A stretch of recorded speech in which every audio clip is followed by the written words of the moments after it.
Hello बच्चों। बच्चों, आज के इस क्लास में मैं आपको बताऊंगा रेक्टिफायर। तो रेक्टिफायर क्या होता है? तो रेक्टिफायर के हेल्प से हम लोग एसी को कन्वर्ट करते हैं डीसी में। तो यहाँ पर मैं लिख देता हूँ, it convert AC into DC. तो सिंपल सा डिवाइस है, डिफिनीशन बहुत आसान सा है कि rectifier it convert AC into DC. तो सबसे पहले हमको जानना होगा कि एसी और डीसी होता क्या है। तो इस बात को समझने के लिए मैं एक ग्राफ के थ्रू आपको बताने जा रहा हूँ। तो देखिए यहाँ पर मैंने क्या किया, एक ग्राफ बनाने जा रहा हूँ जिसमें कि वाई एक्सिस पर हम दिखाएंगे अल्टरनेटिंग करंट को, या फिर ये कहिए करंट को दिखाएंगे। और एक्स एक्सिस पर किसको दिखाएंगे? तो एक्स एक्सिस पर हम टाइम को दिखाएंगे। तो एसी देखिए कैसा होता है। तो एसी में करंट की वैल्यू पहले बढ़ता है और बढ़ करके मैक्सिमम जाता है। तो किस डायरेक्शन में बढ़ रहा है? तो आप देख रहे हैं कि पॉजिटिव एक्स डायरेक्शन में करंट की वैल्यू बढ़ रही है, और मैक्सिमम होने के बाद फिर क्या होता है, धीरे धीरे ये डिक्रीज करता है। फिर डिक्रीज करके यहाँ पर वैल्यू जीरो हो गया है। देखिए टाइम के साथ पहले वैल्यू बढ़ा और फिर घट करके जीरो हो गया है। फिर आप देखोगे कि नेगेटिव डायरेक्शन में, ये माइनस वाई एक्सिस है, तो आप देखोगे कि नेगेटिव डायरेक्शन में करंट की वैल्यू बढ़ रही है। अब नेगेटिव में मैक्सिमम ये हो गया है, और इसके बाद क्या होगा, फिर घट करके ये जीरो हो जाएगा इस तरह से। तो इसी तरह से बार बार बढ़ता है और घटता है, घट करके जीरो होगा, फिर नेगेटिव डायरेक्शन में बढ़ेगा और फिर घट करके जीरो होगा। तो इस तरह के करंट को हम लोग कहते हैं अल्टरनेटिंग करंट। अल्टर कर रहा है, क्यों? क्योंकि पहले पॉजिटिव एक्स एक्सिस में बढ़ा, सॉरी पॉजिटिव वाई एक्सिस में बढ़ा, फिर घट करके जीरो हुआ, फिर नेगेटिव वाई एक्सिस में बढ़ा, फिर घट करके जीरो हुआ, फिर ऐसे ही चलता जाएगा। तो इस तरह के करंट को हम लोग कहते हैं अल्टरनेटिंग करंट। अब हम अगर बात करते हैं डीसी के बारे में, डीसी के बारे में हमें करना क्या है, एसी को कन्वर्ट करना है डीसी में। तो डीसी का अगर आप ग्राफ देखोगे तो आप पाओगे कि इसमें करंट की वैल्यू, मैंने वाई एक्सिस पर फिर से करंट को दिखा दिया है, तो करंट की वैल्यू क्या रहता है, कांस्टेंट रहता है। टाइम कुछ भी रहेगा, करंट की वैल्यू क्या रहेगा, कांस्टेंट रहेगा। तो यहाँ पर एसी में magnitude as well as direction of current is changing periodically. देखिए एसी का डिफिनीशन भी होता है, क्या होता है, magnitude and direction, magnitude and direction of current changes periodically. तो अगर ऐसा होता है तो एसी हो गया है। लेकिन यहाँ पर क्या रहता है, डीसी में क्या होता है, तो डीसी में करंट की वैल्यू क्या होती है, तो ये कांस्टेंट होती है।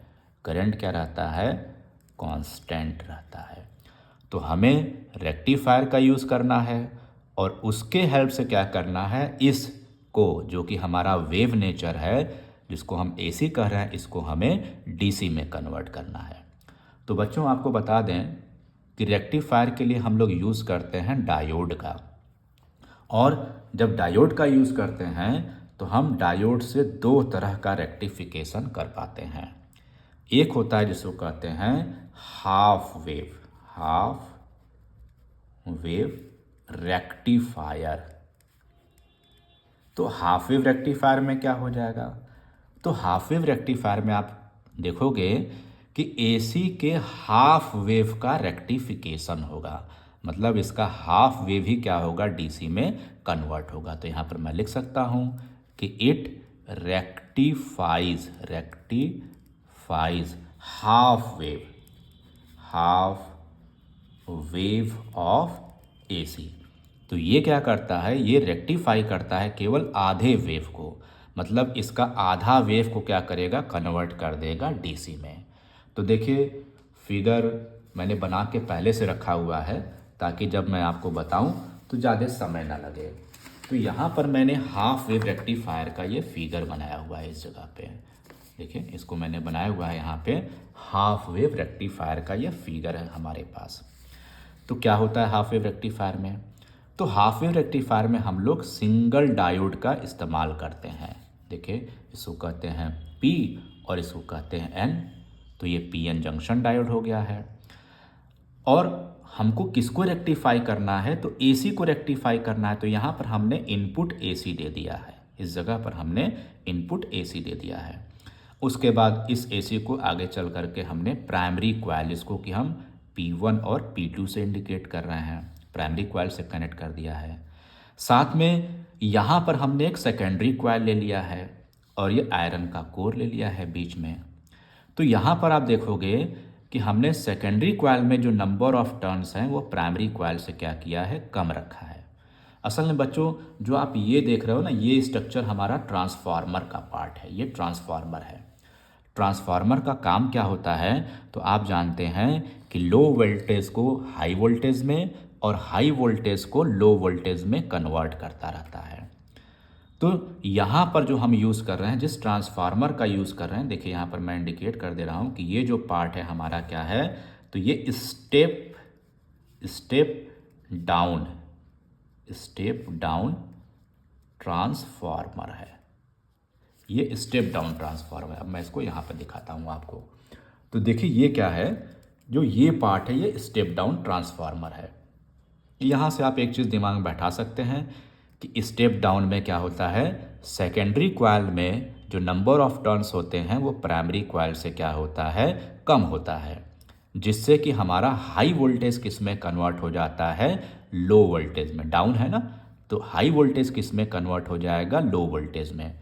अब हमें लो वोल्टेज में कन्वर्ट करने की ज़रूरत क्यों पड़ती है, जानिए। ये सभी क्वेश्चंस आपसे पूछे जा सकते हैं। तो जानिए कि जो हमारा डायोड होता है वो हाई वोल्टेज नहीं ले सकता है। तो जब हाई वोल्टेज लगा देंगे तो ये क्या हो जाएगा, डिस्ट्रॉय हो जाएगा, ख़राब हो जाएगा। तो इसलिए हम क्या करते हैं, स्टेप डाउन का ट्रांसफार्मर का यूज़ करके यहाँ के वोल्टेज को, ज़्यादा वोल्टेज को हम किस में कन्वर्ट कर देते हैं, लो वोल्टेज में, क्योंकि हमारा डायोड लो वोल्टेज पर काम करता है। अब देखिए तो ये हमारा स्ट्रक्चर हो गया, input AC, primary coil, secondary coil और साथ में आयरन कोर, ये मिला करके ट्रांसफार्मर हो गया। आगे सर्किट में हमने डायोड लगाया हुआ है। डायोड के बाद ऐसे हमने एक लोड रेजिस्टेंस लगाया हुआ है। तो लोड रेजिस्टेंस का काम क्या होता है कि जो भी हमें वोल्टेज चाहता है वो इसी के अक्रॉस आएगा। यहाँ पर मैंने नेमिंग किया हुआ ए और बी का, इससे आपको ज़्यादा फ़ायदा होगा, ए बी को समझना होगा बाद में। तो देखिए होता क्या है कि एसी के फर्स्ट हाफ साइकिल में जब ये क्या आ जाएगा, पॉजिटिव हो जाएगा टर्मिनल, और ये क्या हो जाएगा, नेगेटिव हो जाएगा।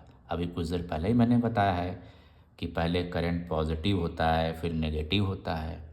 तो यहाँ पर जब फर्स्ट हाफ साइकिल में S1 टर्मिनल पॉजिटिव हो जाएगा और S2 टर्मिनल क्या हो जाएगा, नेगेटिव हो जाएगा। तो आप देखेंगे कि डायोड का P टर्मिनल मतलब P फॉर पॉजिटिव, जब P टर्मिनल पॉजिटिव टर्मिनल से कनेक्ट होता है तो कहते हैं कि ये फॉरवर्ड बायस है। भाई P पॉजिटिव से कनेक्ट हो जाएगा तो N ऑटोमेटिक क्या हो जाएगा, नेगेटिव से कनेक्ट हो जाएगा। तो इसको कहते हैं ये फॉरवर्ड बायस में हो गया। अगर P पॉजिटिव से कनेक्ट है तो हमारा डायोड फॉरवर्ड बायस में हो गया। तो आप जान लीजिए कि फॉरवर्ड बायस में रेजिस्टेंस लगभग नहीं के बराबर रहता है, जीरो रेजिस्टेंस मानते हैं अगर आइडियल डायोड है तो इसमें रेजिस्टेंस नहीं है तो करंट फ्लो करेगा। अब करंट किधर फ्लो करेगा, तो आप देखेंगे पॉजिटिव से नेगेटिव की तरफ, ऐसे पॉजिटिव से नेगेटिव की तरफ। तो इसमें जो करंट का डायरेक्शन आ जाएगा, तो यहाँ पर देखेंगे करंट का डायरेक्शन ये डाउनवर्ड आ गया, मतलब इस डायरेक्शन में लो रेजिस्टेंस में आ गया। अच्छा आप समझिए कि एसी में क्या होता है, एसी में एक बार करंट ऐसे जाता है और एक बार करंट ऐसे आता है। तो फर्स्ट हाफ साइकिल में देखिए, यहाँ पर फर्स्ट हाफ साइकिल में, यहाँ पर मैं इनपुट बनाने जा रहा हूँ, पहले ये इनपुट बना रहा हूँ फर्स्ट हाफ साइकिल में। तो फर्स्ट हाफ साइकिल ये होगा, फिर सेकंड हाफ साइकिल ये हो गया, फिर नेक्स्ट हाफ साइकिल ये हो जाएगा। इस तरह से ये चलता चला जाएगा इस तरह से।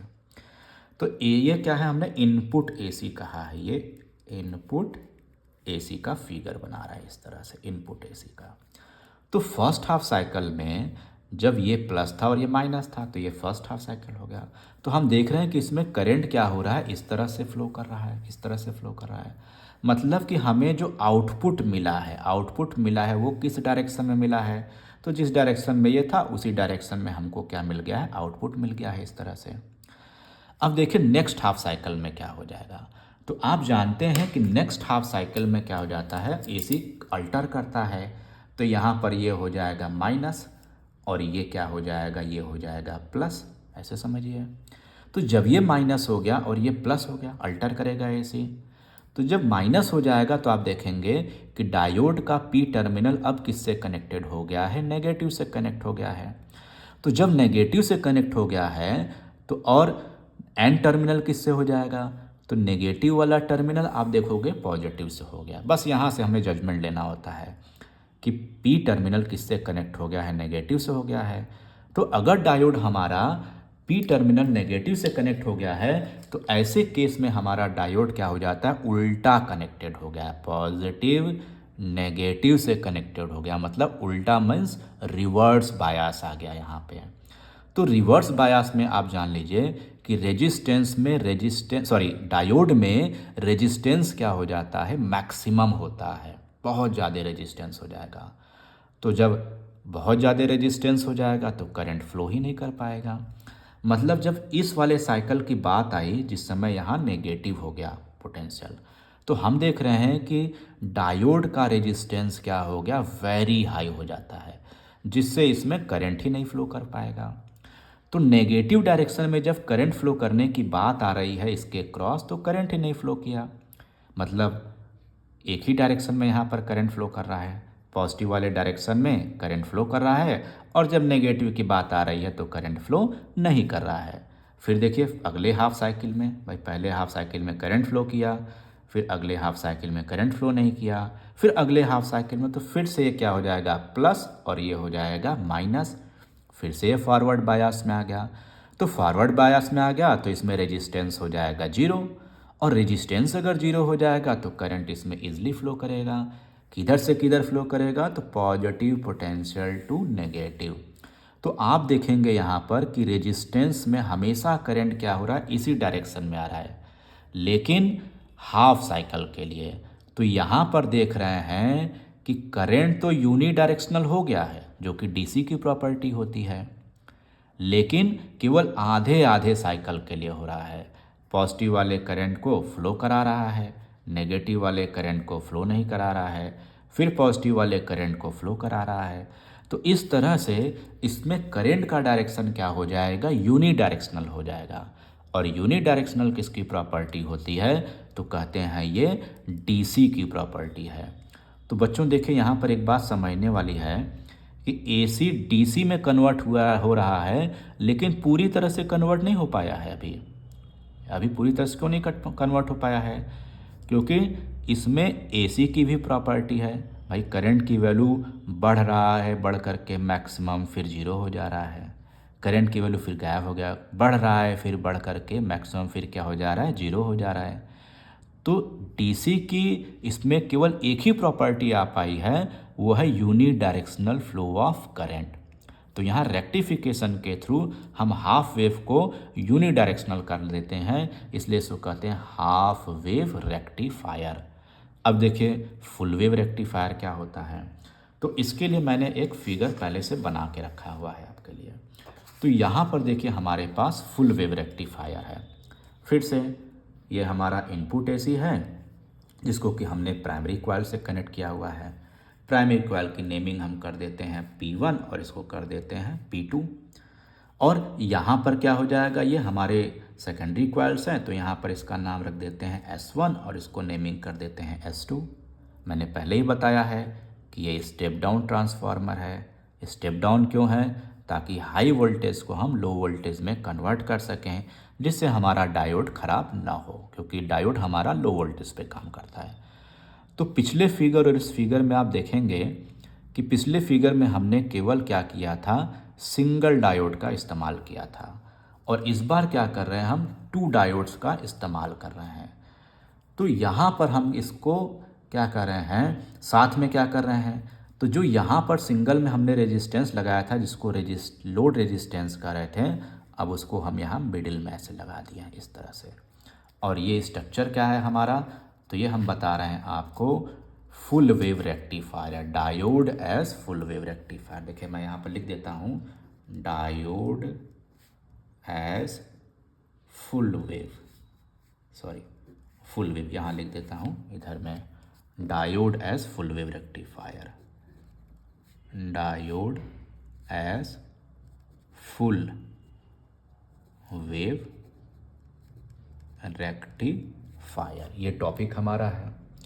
तो अब देखिए इसमें क्या होगा, तो इसमें एसी के फर्स्ट हाफ साइकिल में देखिए यहाँ फिर मैं वही स्ट्रक्चर बना दे रहा हूँ इस तरह से कि भाई एसी ऐसे बढ़ता है, घटता है, जीरो होता है, फिर बढ़ता है, घट के जीरो, फिर क्या होता है, बढ़ता है। इस तरह से एसी होता है, ये एसी की प्रॉपर्टी है। ये यहाँ पर मैंने एसी लिख दिया है।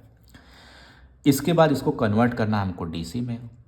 तो ये हम मान लेते हैं कि एसी के फर्स्ट हाफ साइकिल में जब ये वाला टर्मिनल हो जाएगा प्लस और ये वाला टर्मिनल हो जाएगा माइनस। देखो एसी यहाँ से आ रहा है, लेकिन जब ये नेगेटिव होता है ना तो ये प्लस हो जाता है इंडक्शन से। जब यहाँ का टर्मिनल नेगेटिव होगा तो इंडक्शन से क्या हो जाएगा, प्लस हो जाएगा। और यहाँ पर जो प्लस रहेगा तो वो यहाँ नेगेटिव हो जाएगा। तो हम एसी के फर्स्ट साइकिल को यहाँ से कंसीडर कर रहे हैं, इनपुट को यहाँ से कंसीडर कर रहे हैं कि जब प्लस होगा तब क्या होगा। तो देखिए जब प्लस होगा तब क्या होगा। तो आप देख रहे हैं कि इस वाले कंडीशन में हमारा पी D1 डायोड का पी क्या है, फॉरवर्ड बायस में। क्यों? क्योंकि पी से कनेक्टेड है, तो फॉरवर्ड बायस में इसमें करंट फ्लो करेगा। लेकिन जब आप यहाँ देखोगे D2 को देखोगे तो इसमें करंट, इसमें क्या है, ये पी वाला कनेक्टेड है नेगेटिव से, तो ये रिवर्स बायस में हो गया। रिवर्स बायस में रेजिस्टेंस इनफाइनाइट वेरी हाई रहेगा तो करंट फ्लो करेगा नहीं। और यहाँ पर जो फॉरवर्ड बायस है इसमें तो करंट फ्लो करेगा, तो करंट का डायरेक्शन क्या हो जाएगा, पॉजिटिव से नेगेटिव की तरफ। इधर क्यों नहीं जाएंगे, क्योंकि इधर हाई रेजिस्टेंस है। तो इसमें जो करंट का डायरेक्शन आया वो इधर की ओर मिल गया ऐसे। तो मतलब क्या हो रहा है, हमें पहले हाफ साइकिल के लिए करंट मिल रहा है लेकिन ऐसे वेव नेचर ही मिलेगा, आप समझिएगा इसको। अब हम बात करते हैं नेक्स्ट हाफ साइकिल के बारे में। तो जब हम नेक्स्ट हाफ साइकिल के बारे में बात करेंगे तो ये वाला नेक्स्ट हाफ साइकिल में हो जाएगा माइनस और ये वाला हो जाएगा प्लस, ऐसे समझिए। नेक्स्ट हाफ साइकिल भाई ऐसे नेगेटिव प्लस चेंज कर जाएगा, तो यहाँ ये नेगेटिव हो गया। तो इस बार आप देखोगे कि P किससे कनेक्टेड हो गया, नेगेटिव से। तो अब हमारा D1 रिवर्स हो गया है और D2 आप देखेंगे ये क्या हो गया, फॉरवर्ड में, क्योंकि ये कनेक्टेड है पॉजिटिव से। तो अगर ये फॉरवर्ड में हो गया तो इसमें तो करंट फ्लो करेगा, और ये नेगेटिव से कनेक्ट होने का ये रिवर्स में हो गया। रिवर्स में उल्टा, P रिवर्स है, किसके साथ रिवर्स है, नेगेटिव के साथ। तो रिवर्स में resistance very high, current flow करेगा नहीं। तो इस बार जो करंट फ्लो करेगा वो पॉजिटिव से निकलेगा, नेगेटिव में जाएगा। फिर मैं कह रहा हूँ इधर क्यों नहीं, क्योंकि इधर बहुत बड़ा रेजिस्टेंस है। तो आप देखेंगे कि नेक्स्ट हाफ साइकिल में भी जो करंट फ्लो कर रहा है वो देखिए ऐसे। तो आप इसको गौर करो कि इसमें RL में दोनों हाफ साइकिल में करंट इधर से इधर ही जा रहा है, मतलब A से B डायरेक्शन में ही करंट जा रहा है। तो आप देख रहे हैं कि अगले हाफ साइकिल में भी करंट फ्लो करा और डायरेक्शन वही रहा जो पहले था। भाई पहले भी इधर जा रहा था, जब इससे करंट फ्लो किया था तो इधर जा रहा था, और जब इससे करंट फ्लो किया तो भी इधर जा रहा है। तो दोनों बार फर्स्ट हाफ साइकिल और सेकेंड हाफ साइकिल दोनों बार इसमें करंट का डायरेक्शन एक ही है, तो हमने दोनों बार करंट का डायरेक्शन क्या कर दिया, एक ही बना दिया। फिर देखिए अगले वाले साइकिल में जाएंगे अगर, तो फिर से ये हो जाएगा यहाँ पर नेगेटिव और ये हो जाएगा पॉजिटिव, है ना। देखिए एक बार क्या होगा, जैसे जैसे आगे बढ़ेंगे, एक बार ये वाला प्लस था, फिर बाद में माइनस हो गया, फिर क्या हो जाएगा, ये फिर से प्लस हो जाएगा अगले हाफ साइकिल में, अगले हाफ साइकिल में फिर प्लस हो जाएगा, तो फिर इससे करंट फ्लो करेगा, और उस साइकिल में इधर से करंट फ्लो नहीं करेगा। लेकिन हर बार इसमें डायरेक्शन ऑफ करंट क्या है, यूनिडायरेक्शनल है, जो कि हमारी डीसी की प्रॉपर्टी होती है। तो देखिए यहाँ पर हम देख रहे हैं कि there is conversion of AC to DC। लेकिन फिर से मैं यहाँ पर बात करना चाहूँगा कि DC की दो प्रॉपर्टी होती है, एक प्रॉपर्टी क्या होती है, तो डायरेक्शन, एक होता है डायरेक्शन, तो ये होता है सेम डायरेक्शन, सेम डायरेक्शन। और दूसरा क्या होता है, कांस्टेंट मैग्नीट्यूड, मैग्नीट्यूड। तो अब आप गौर करिए कि डायरेक्शन तो सेम हो गया है, लेकिन मैग्नीट्यूड क्या है, हमारा वेरिएबल है और पीरियोडिकली वेरिएबल है, मतलब इधर से बढ़ कर के पहले बढ़ा फिर घटा, फिर बढ़ेगा फिर घटेगा, फिर बढ़ेगा फिर घटेगा। तो ये एसी की भी प्रॉपर्टी यहाँ पर आ रही है। तो अब जब हम रेक्टिफायर से पास करते हैं, जब रेक्टिफाई करते हैं, तो हमें कंप्लीट डीसी नहीं मिलता है, बल्कि हाफ क्या होता है एसी और हाफ क्या होता है डीसी। थोड़ा इस बात को गौर करिएगा, हाफ क्या होता है एसी और हाफ क्या होता है डीसी होता है। तो ऐसे केस में इसको कहते हैं repel content, repel, REPEL, repel content कहते हैं। रिपेल कंटेंट का मतलब क्या होता है, इसकी आधी प्रॉपर्टी एसी की है और आधी प्रॉपर्टी क्या है डीसी की है। तो हमें तो भाई पूरी तरह से डीसी में कन्वर्ट करना है, मतलब आधा हमें डीसी नहीं चाहिए, हमें पूरा डीसी चाहिए। तो पूरे डीसी को चाहने के लिए हम लोग क्या करते हैं, आगे चल कर के एक फ़िल्टर सर्किट लगाते हैं। देखिए हमारा नेक्स्ट टॉपिक क्या हो जाएगा, फ़िल्टर सर्किट। और ये क्या करेगा, छान करके, देखिए है ना, इसमें क्या है, मैग्नीट्यूड वेरिएबल है जो एसी की प्रॉपर्टी है, लेकिन डायरेक्शन सेम है जो डीसी की प्रॉपर्टी है। तो यहाँ से इसको फ़िल्टर आउट करके एसी और डीसी जो दोनों है इसमें से फ़िल्टर आउट करके केवल डीसी निकालना है। तो जिसके लिए हम लोग क्या करेंगे, फ़िल्टर सर्किट का यूज़ करेंगे। तो देखिए यहाँ पर हमारे पास फ़िल्टर सर्किट ये मैंने बनाया हुआ है। क्या होता है देखिए, तो ये हमारा इनपुट एसी है, फिर उसको रेक्टिफायर से पास कराते हैं। तो जो आउटपुट आता है वो लिख दिए आउटपुट ऑफ रेक्टिफायर, जिसमें कि रिपेल कंटेंट होते हैं। रिपेल कंटेंट मीन्स आधा एसी और आधा डीसी। तो यहाँ से हम छानेंगे, देखिए फ़िल्टर करेंगे, इसलिए इसको कहते हैं filter circuit, FILTER circuit, filter circuit. तो फ़िल्टर करके क्या करेंगे, तो इसमें से हम आगे आने वाले करंट को हम फ़िल्टर आउट करेंगे, फ़िल्टर आउट करेंगे। तो इसमें हम क्या लाएंगे, डीसी लाएंगे, इसमें डीसी लाएंगे छान करके। देखो यहाँ लिखा हुआ ना, लास्ट में लिखा हुआ फ़िल्टर्ड डीसी, मतलब हमें आउटपुट क्या मिलेगा, फ़िल्टर करके निकालना है। तो अब हम लोग एक फॉर्मूला पढ़े हुए हैं कि कैपेसिटर के रेजिस्टेंस का फॉर्मूला, जिसको कहते हैं कैपेसिटेटिव रिएक्टेंस, या फिर ये कहें effective resistance offered by capacitor. तो XC का फॉर्मूला क्या होता है, XC is equal to the C omega होता है।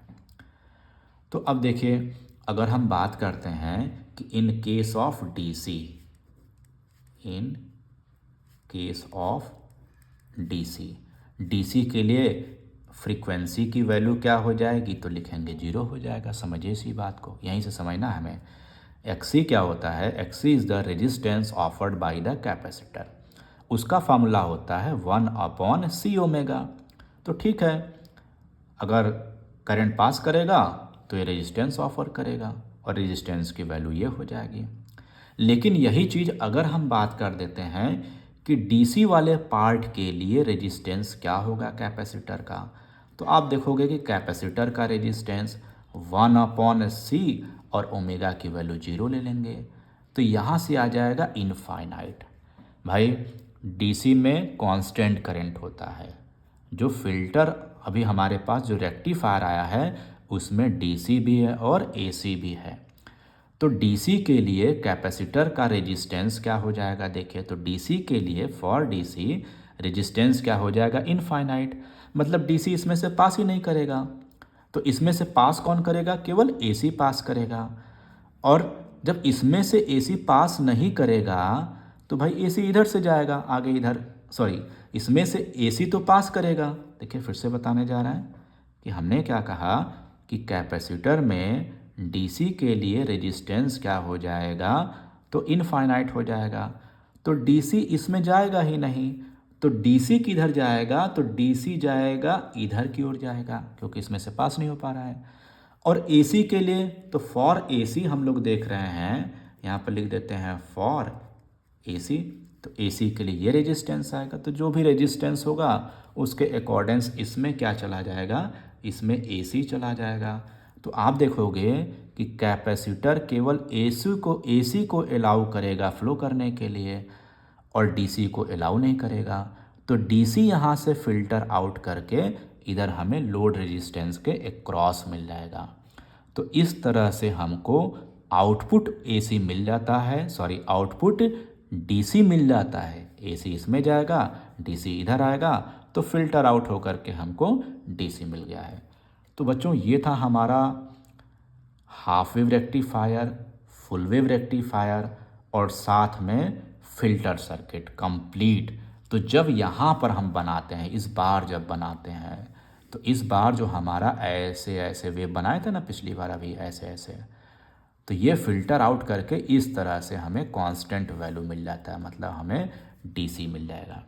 बच्चों देखिए एक क्वेश्चन इससे बहुत अच्छा बनता है कि अगर हम हाफ वेव से रेक्टिफाई करें, हाफ वेव से रेक्टिफाई करते हैं, तो जो हमें हाफ वेव DC मिलता है तो उसकी फ्रीक्वेंसी क्या होगी। तो जो हमें हाफ वेव DC मिलता है, जैसे ये वाला देखिए, यहाँ से एक अच्छा क्वेश्चन है, ऐसे ये हमारा AC हो गया, ऐसे ध्यान से समझिएगा, ये बहुत अच्छा पार्ट है। तो जो हमें हाफ वेव रेक्टिफायर में मिलता है वो ये मिलता है, ऐसे फिर ऐसे फिर ऐसे, इस तरह से मिलता है। तो आप देखेंगे कि फ्रीक्वेंसी होता क्या है, तो फ्रीक्वेंसी होता है 1/T। तो यहाँ से यहाँ तक गया, फिर यहाँ पर आया, देखिए ये वन वेव हो गया। इसके बाद क्या हो जाएगा, इतने टाइम के बाद फिर से हमारा अगला वेव बनने लगेगा। तो फ्रीक्वेंसी का फॉर्मूला क्या हो जाएगा, 1/T। अब यहाँ पर गौर करिए, यहाँ पर ये हुआ, फिर बीच में गायब हो गया, लेकिन यहाँ तक आने का टाइम तो देखेंगे वही टाइम बाद फिर से अगला वेव बनेगा। एक बेहतरीन क्वेश्चन है, आपसे पूछता है कि बताइए हाफ वेव रेक्टिफिकेशन में जो आउटपुट आएगा उसकी फ्रीक्वेंसी क्या होगी। तो आप देखेंगे कि टाइम पीरियड क्या होता है, तो सेम टाइप ऑफ मोशन आए जितने समय बाद। तो देखिए यहाँ से चलें, तो यहाँ से चलें, ऐसे गए, तो फिर यहाँ जब पहुँचेंगे तो ऐसा ही फिर से आ जाएगा, तो ये हो जाएगा टाइम पीरियड। तो nu is equal to the 1/टाइम पीरियड हो जाएगा। अब यहाँ देखेंगे, तो यहाँ से चले, यहाँ गए, फिर बीच में गायब हो गया, लेकिन फिर यहाँ, तो फिर उसी टाइम के बाद क्या हो जाएगा, हमें फिर से ऐसा ही कंडीशन मिलेगा।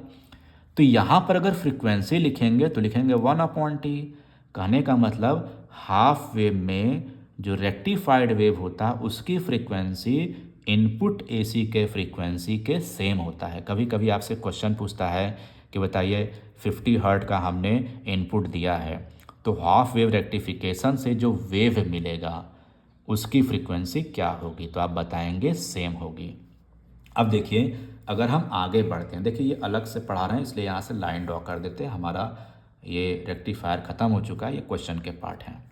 तो अब देखिए अगर हमारा फुल वेव होता है, इसको समझते हैं, तो फुल वेव रेक्टिफिकेशन में क्या होगा।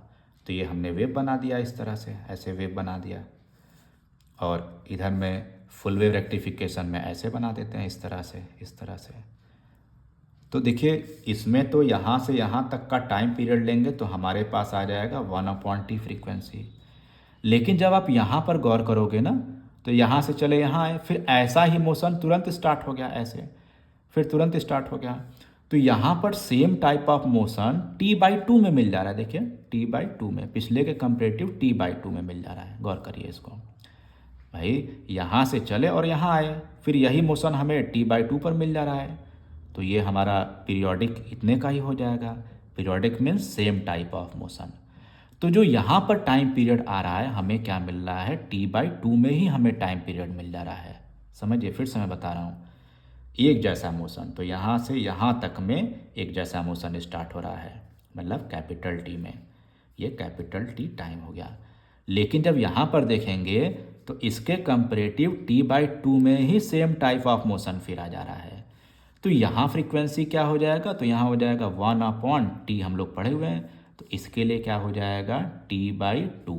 तो यहाँ से आप देखेंगे 2/t is equal to the 2 mu. देखिए इसको हम म्यू डैश लिख देते हैं ना, तो इस म्यू की वैल्यू क्या है 1/t है, और यहाँ पर 1/t को हमने म्यू लिख दिया है। तो आप जानिए कि जब हम रेक्टिफिकेशन कर रहे होते हैं तो हाफ वेव में जो फ्रीक्वेंसी आती है वो इनपुट की फ्रीक्वेंसी के इक्वल, लेकिन फुल वेव में जो फ्रीक्वेंसी आएगी वो इनपुट के फ्रीक्वेंसी की डबल हो जाएगी। तो आपसे इस तरह के क्वेश्चन पूछे जाते हैं कि इनपुट AC अगर 50 है तो हाफ वेव रेक्टिफायर के थ्रू मिलने वाले आउटपुट की फ्रीक्वेंसी क्या होगी, तो आप बताएंगे 50। लेकिन अगर फुल वेव की बात करेंगे तो फुल वेव रेक्टिफायर में क्या हो जाएगा, वो हो जाएगा 100। तो ये बहुत ही इम्पॉर्टेंट पार्ट है जो लास्ट में मैंने बताया, वो भी आप इसको तैयार कर लीजिए। और बेस्ट ऑफ लक आपके एग्ज़ाम के लिए, चाहे जो भी हो। Thank you.